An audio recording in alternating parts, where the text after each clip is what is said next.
Time is the one thing that unites us all. Time is the one thing that you can never redo.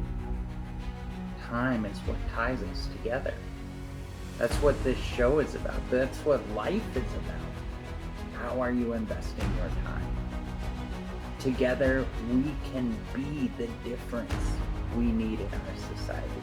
Together, we can take care of each other in a new way, in a better way, to help each other get the results that we want out of life. We are in this together, and that's what this show... Look forward a little bit.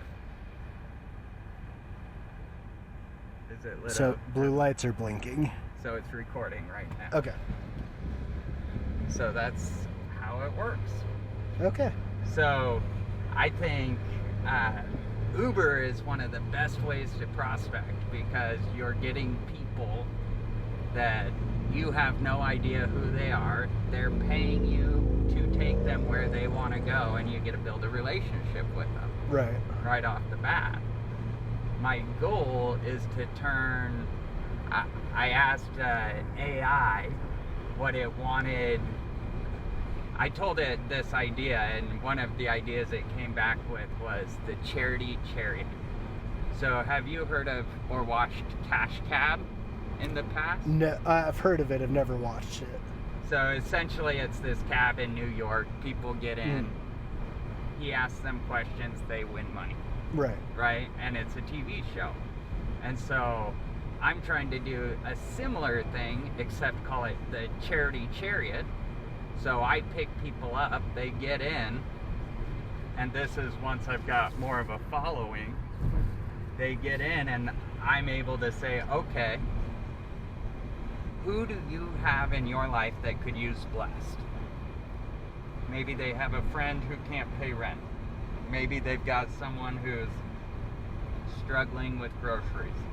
And we literally, while I'm driving them wherever they want to go, it's so hot my phone is turning off. Oh yeah, because it's right in the sunlight there. So whatever they're struggling with, while I'm driving them there, we work on blessing the people in their life that they would like to bless, them included. Yeah. And so it's a way to give back, and then we record the content while we're doing it and use the content to generate more ad revenue online. And so as people watch the show and it gets more popular, we get more ad revenue. That ad revenue we take and reinvest into blessing people that are getting in, and the whole time we're talking about life and security and all of that. And so we have commercials for Secure Pacific, but the purpose of the show is not security systems. And so it's a complete differentiator, and we're just the sponsor of it, and I'm driving the Uber anyway. So it's dual allocation of resources. Right. Makes sense. And prospecting and content creation and charity. It's like, how many things can we accomplish in the same hour of time? That makes a lot of sense. Now, how many people do you find, like, you know, picking up for Uber or here for business and that, you know, that sort of conversation path? I've had quite a few. I would say probably 40% I end up talking business with. Right. But that's also because that's kind of the topic I like and how I steer the conversation, you know? Especially from the airport, I would imagine. Exactly. And that's one of the nice things about our location being right there at the airport, is it's super easy to pick up people and hit the ground running. So that's my long-term vision for how I would like to both make an impact and use what I've created to be part of the change I think we need in the world. Sure. Because at the end of the day, we can do whatever we want. That's the glory of living in America, is the freedom of speech and freedom of choice. We just need to want to take care of each other better. Yeah. Right? Yep. And so I look at everything I do through the lens of charity. That's one of the reasons I resonate with Elon Musk a lot. I think he loves humanity, and he's very vocal about it. And he creates for-profit, for-purpose businesses. And that's what I want to create. Like, my whole vision with my blog is to create a for-profit, for-purpose blog. That's, hey, this is what it's designed to do. This is how it's designed to work. Yeah, doing, making money, but making the world around you better while you're doing it. Exactly. Yeah, makes perfect sense. Exactly. And so then that's where this whole idea for everything I do has come from, is instead of trying to get the government to change, I'm trying to be the change. Right. And show people the president can write laws and Congress can write laws, but that doesn't change people. People change people. Right. It's got to be a choice. Got to be the one to impact the change. Exactly. Have you ever seen the movie Inception? Yeah, I have. It's been a while, but no, I definitely have seen it. I look at my content kind of like Inception. I'm trying to plant the seed in people's minds that they can be the change. Plant the seed of the idea that grows. Mm-hmm. Yep. And so that's why I call it my 40-year strategy.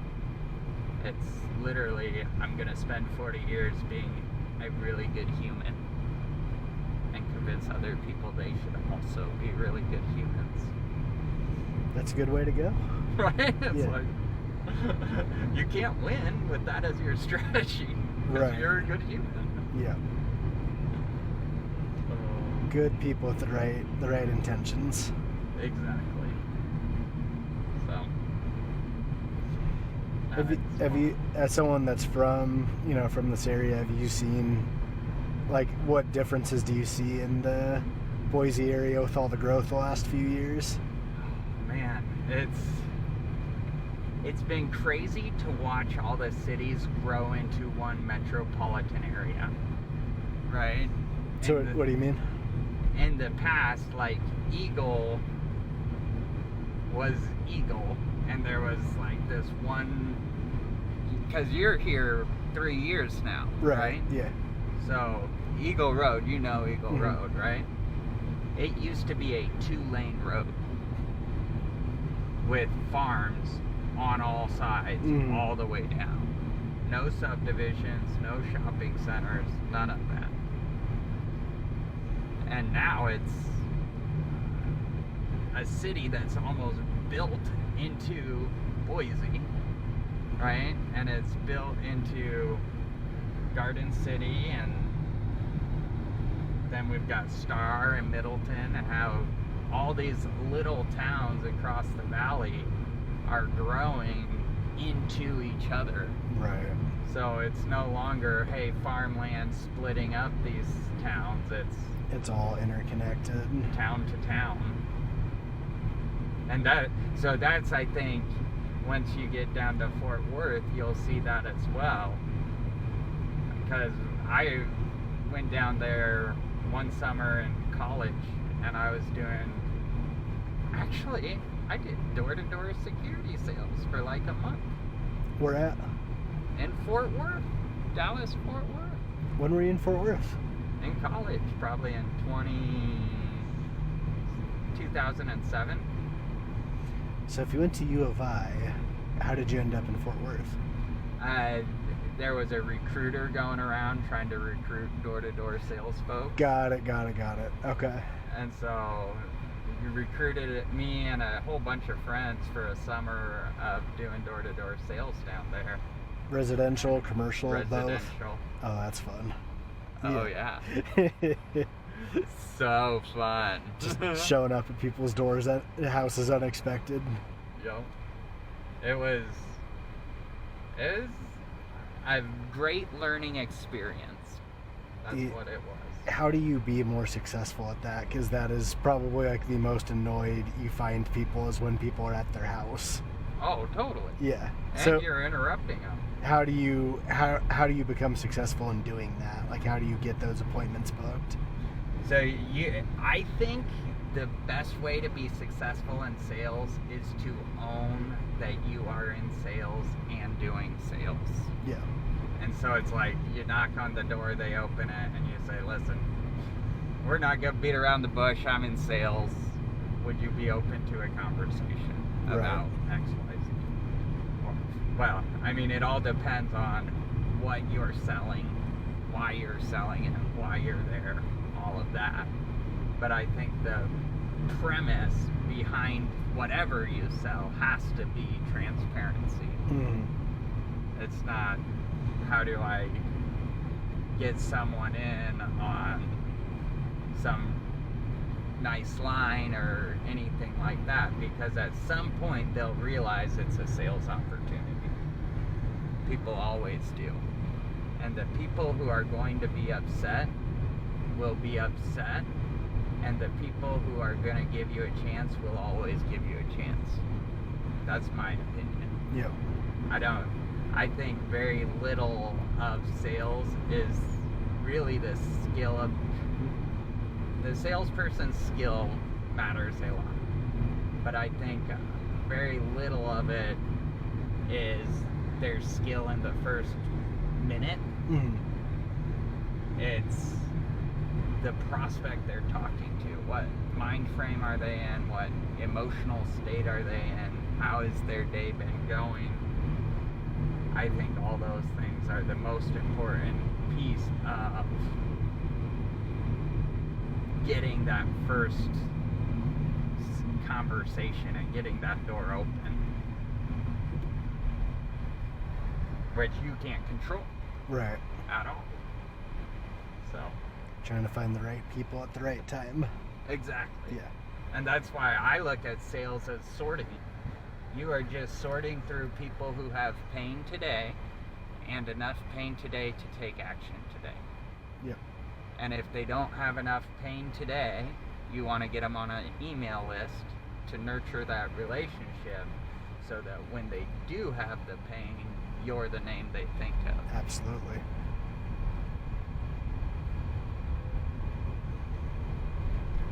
I mean, yeah, that's how I think the best way to do it is. But whatever way you do it, you got to make it your own. Like, people can't, I would never recommend someone go and try to be Justin. Right. Right? I'm a very unique flavor, and you are too. No one can compete on your flavor, right? Mm-hmm. And to me, I think that's one of the cool things about life is we are our own flavors, and everybody's different.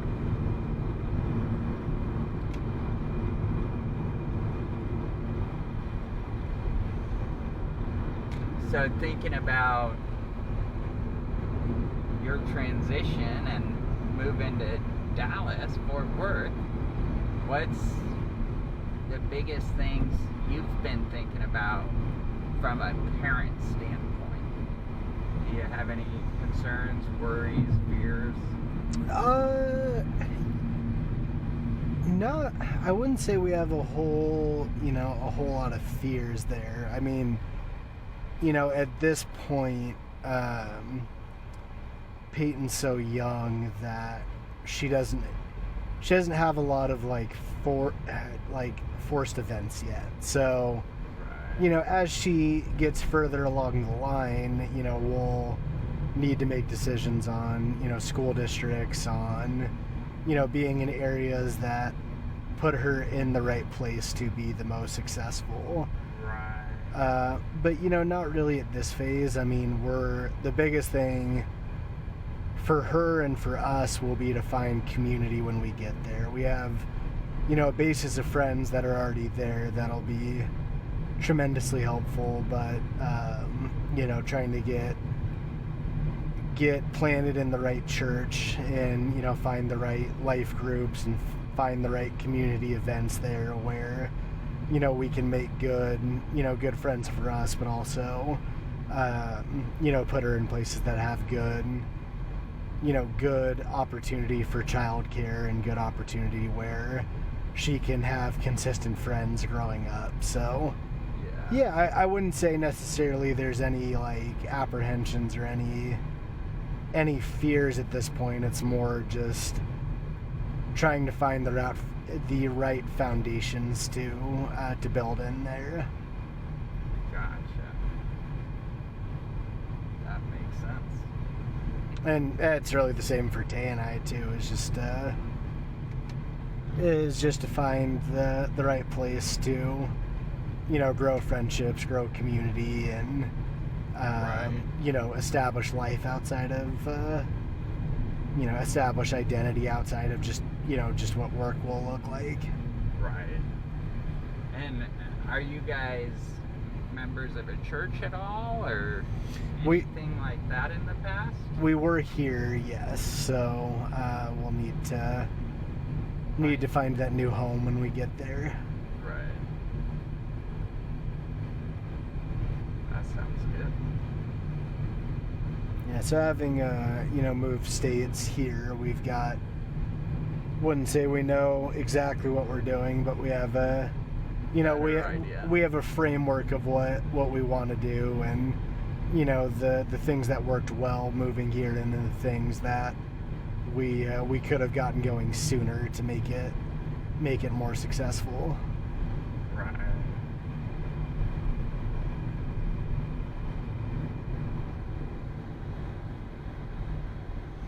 But a lot of that stuff will go hand in hand because we'll need to build a community in business and a community in life. So Right. once we get settled, that is, the focus of how to do both of those things. Right. Getting out there and making friends. I don't think people realize how much harder it is to make friends as a parent Yeah. than as just an adult. Yeah, it's true. And I mean, it's different when you go from school into adult life and then adult life into parent life, because you have much more time restrictions, as and a lot of times, depending on where you're moving to, most people, if they've been around for an area for a while, they have their established group that they may not necessarily be looking to recruit further into. Right. So that's a part of it. And then it's definitely been, it's easier when you have a kid to to find other parent groups, just because you find the schedule alignment where you may not be able to be out past 8 o'clock, or you're scheduling events around naps and around just around different life things that you realize if you don't if you miss these benchmarks, that your kid's gonna have a really bad day, and then that means you're likely gonna have a really bad day. So but yeah, that's kind of the hope there, is you find those good groups, and then as she gets older, you'll kind of have some pre-established community as they get into sports leagues and different things where you're meeting people of kids of the the same age area. Yeah. So true.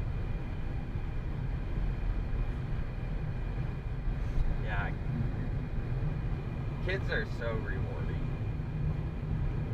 Like, being a dad is awesome. It I is. love It is the best and most challenging thing I've ever done. Oh, by far. Like, I go to work for a break, man. Right? Yeah, it's there are some days it's a lot easier. Yeah. Yeah, it is. It is the best, and it also, also has its moments of pure craziness. It does. 100%. Every time. It's like, oh my gosh. How did we end up here? But it gives you new appreciation as well, as I don't think you can understand, and everyone's got their different challenges in life, but I just have a whole new appreciation for what, when you've seen working parents around you, or just what that looks like, and how much of a change that puts in, and then, I have a newfound respect for single parents, because I know how hard it is doing it as two, and a whole new appreciation for people that have raised kids as one. I totally agree. Like, kids are so much work, Mm.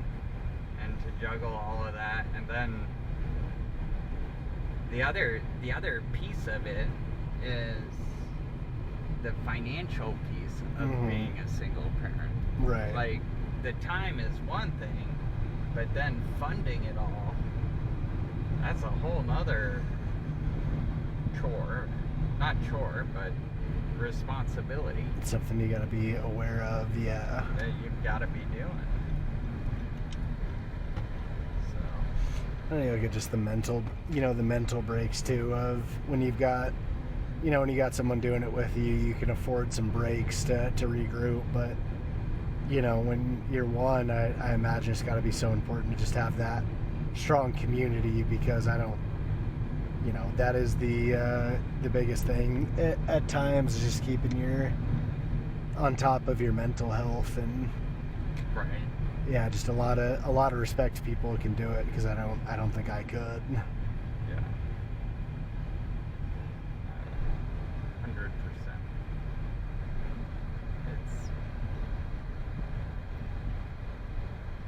It'd be quite the challenge. Quite the battle. I went to high school right here. Oh, really? At Timberline High School. Yep. I waited on that rail right there for my parents to pick me up so many times. We lived in Roby Creek, Idaho, which is like an hour outside of town. So, whenever we went places, we'd always conglomerate and go as a group, rather than, I'll just drop you off real quick and then run back.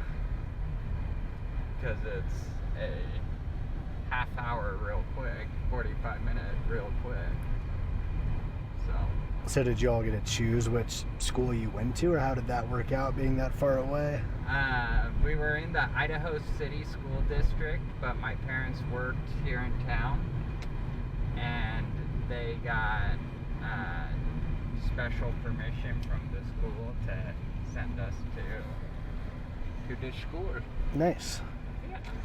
So they would commute in, work out at that Yeah. old kind of bankish building, and then Yep. take everybody home. Yep, exactly. So, sure was fun working together today. Absolutely. I'm gonna go hit the road, Jack. See who I can find. Thank you for tuning in to Life with Justin Stevens. If you would like to be a part of the change that I believe we need in society, I invite you to like and comment on this video. Share it with those that you think would benefit. And together, we can take care of each other in a new